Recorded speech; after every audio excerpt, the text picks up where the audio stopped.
Welcome to the Mindset Recruiting Podcast. I'm Alex Rojas, your talent advisor and host. And in this episode, get your dukes out because we're talking about HR versus recruiting here. Yeah, this is the battle within. Why HR and talent acquisition, why they don't get along. And so I have been a recruiter for 3 decades now. So I've worked with dozens and dozens of different talent acquisition and HR leaders. I've worked with some really great human resources leaders out there and some not so great ones as well.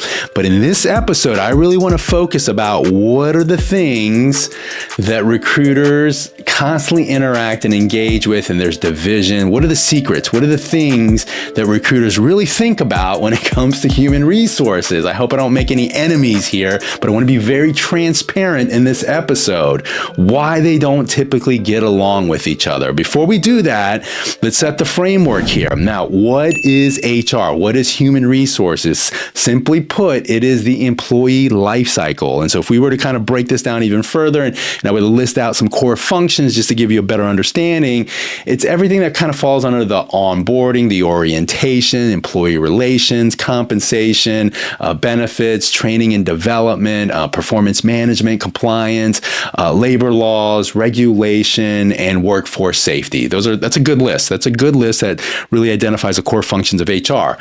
What is talent acquisition? And quite simply put, it is a recruiting life cycle. So if we were to list out those core functions, we would say everything from sourcing, identifying, attracting, recruiting, and hiring the right talent to meet an organization or a company's current or future workforce needs.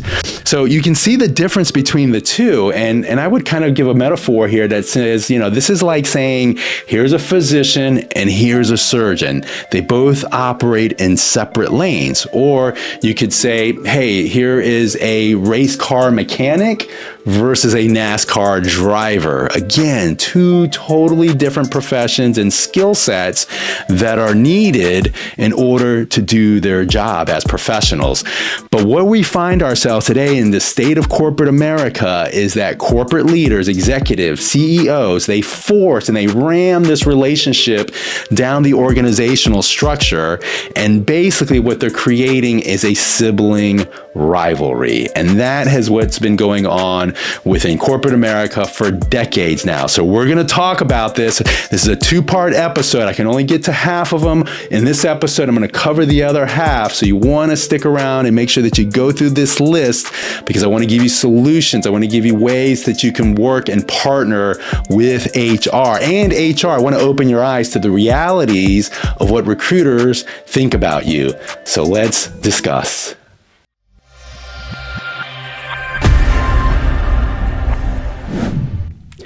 Okay, so as we dive into this, I'm going to cover 5 areas and why there's a distinct difference and why there's a push-pull, sort of a battle between HR and talent acquisition. So the first area that we want to look at is really lax recruiting DNA. I mean, when we think about HR and TA, we're talking about 2 different breeds, but yet they get lumped into the same area. So let me give you an example here. So when we're talking about DNA strands, the pedigree from an HR perspective, they're going to lack sense of urgency when it comes to understanding recruiting, right? They're really typically more politically correct when it comes to how they operate. They're probably more education versus reality focused. And what I mean by that, more book smart, textbook smart versus street smart. And so the only time that really comes into play where maybe they are street smart if you have an HR leader that has actually, hit the pavement and has worked the grind within recruiting. And there are a certain percentage of people that do that.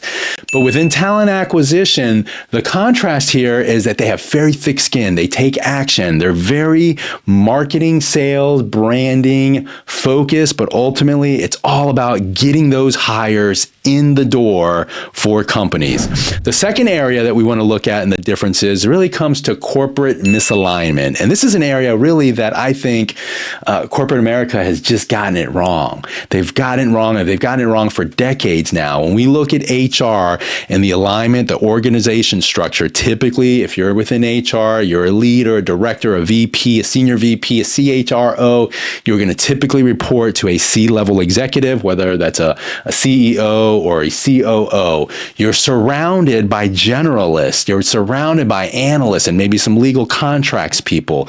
That is the makeup of your team, and that's how you directly report. Now, from a talent acquisition side, the leaders, the directors, the vice presidents, they're going to report directly to the CHRO. Very rarely do they report to a C-level executive. There are companies that do get it and do allow for that sort of alignment. But really what we're talking about here is there's a subordinate type of relationship. There is not a true partnership when you're looking at HR and TA.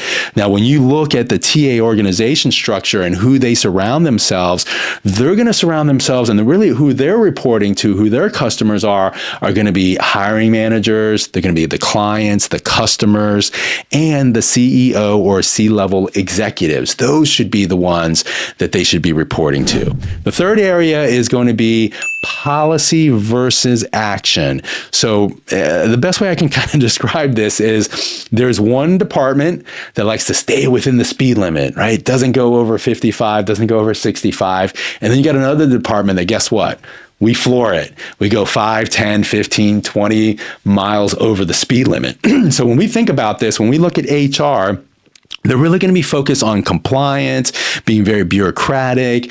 They're really looking at more of the broader aspect of the organization, the company's goals and culture, and even values. And then when you look at talent acquisition, it's that rapid response. It's that the ability to pivot, respond to the demands of the business, and then ultimately a strong attention to detail and attention to focus on that candidate experience. Right. The fourth area that we have to identify as a stark contrast is going to be really the metrics. Measuring the metrics is so different, and it's so different. Like if we take a look at it, HR typically what they'll do is they're going to focus on headcount, retention, and turnover. DEI obviously is a big one. Training, compliance, and audits. Right. So this is the boring stuff, but that's what they do.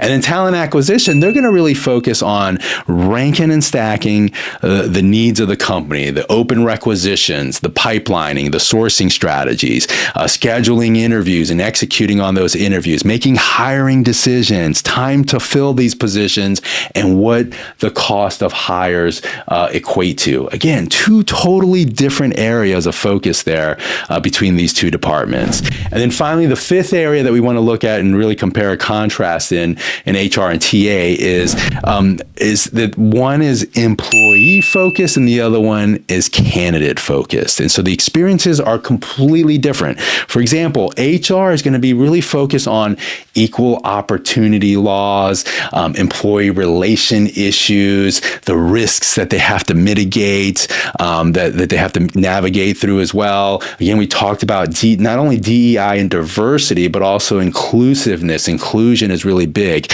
And so HR almost operates almost like in that police de facto type of way, making sure everything is compliant and confined and operating the same way.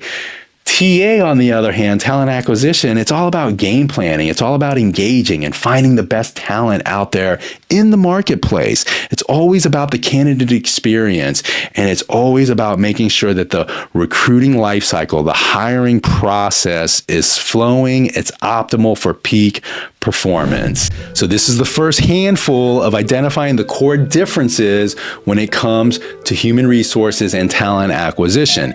Who's in the right and who's in the wrong? I want to continue to lay out and make the case for it. I've shared some insights previously on some other podcast episodes. I'm not afraid to talk about controversial topics like DEI, relationship issues with hiring managers, or the rise and fall of staffing agencies. see. So in next week's episode, I'm going to highlight another handful of areas and why HR and TA is divided, and what are recruiters really saying and thinking about HR, and why HR just doesn't get it, and why executive leaders in corporate America just don't get it. I hope this episode was informative. Please remember to like, to subscribe, to comment, and share. And remember, until next time, it's all about the mindset.